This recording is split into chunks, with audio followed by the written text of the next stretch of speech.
মদের আসরে বচসার জেরে ধারালো অস্ত্রের কোপে জখম এক। মদের আসরে বচসার জেরে ধারালো অস্ত্রের আঘাতে গুরুতর জখম হলেন একজন। আশঙ্কাজনক অবস্থায় অভিযুক্তকেও হাসপাতালে ভর্তি করা হয়েছে। বৃহস্পতিবার সন্ধ্যায় ঘটনাটি ঘটেছে ভাঙড়ের পলিরহাট থানার শয়স্তেনগছি মণ্ডলপাড়া এলাকায়। পুলিশ জানিয়েছে ধারালো অস্ত্রের কোপে গুরুতর আহত যুবকের নাম শফিকুল মোল্লা। তবে এই ঘটনায় কেউ কোনো লিখিত অভিযোগ দায়ের করেনি। পুরো বিষয়টি তদন্ত করে দেখা হচ্ছে।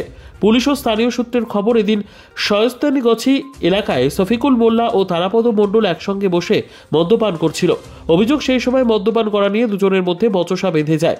তখনই তারাপদ একটি ধারালো অস্ত্র দিয়ে শফিকুলের ঘাড়ে মারলে রক্তাক্ত অবস্থায় মাটিতে পড়ে যায়।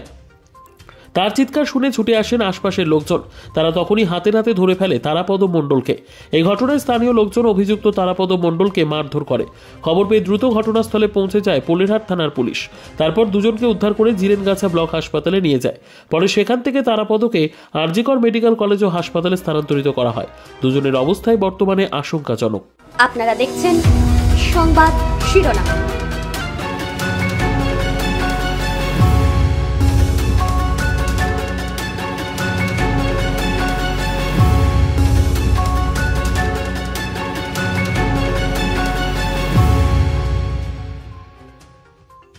আমরা তো জানি না কিছু কী হয়েছে। আমরা বাড়ি ছিলাম, একজনের খবর দিয়েছে যে এরকম শফিকুলির গলায় কোপ মেরেছে। আমরা এসে দেখি যে দাঁড়িয়ে রয়েছে, এবার গাড়ি করে নিয়ে চলে এসেছি। দাঁড়িয়ে কোপ মেরেছে, এটা আমি কি জানি না। বলছি না, বাড়ি থেকে এসে দেখি এক জায়গায় দাঁড় করানো রয়েছে, গাড়ি এসেছে, নিয়ে চলে এসেছি এখানে।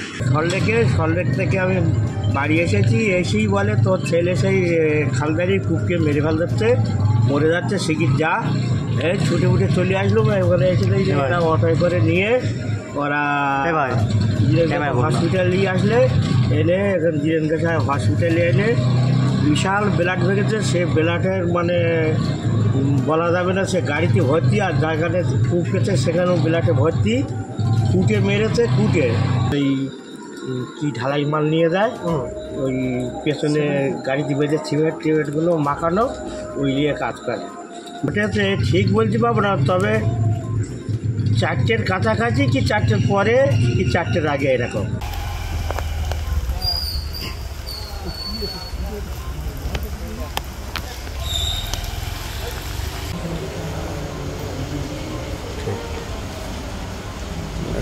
কেউ হয় কিনা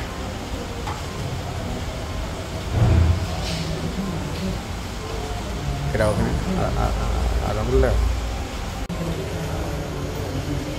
ঠিক একটু বলে কেউ হয় কিনা।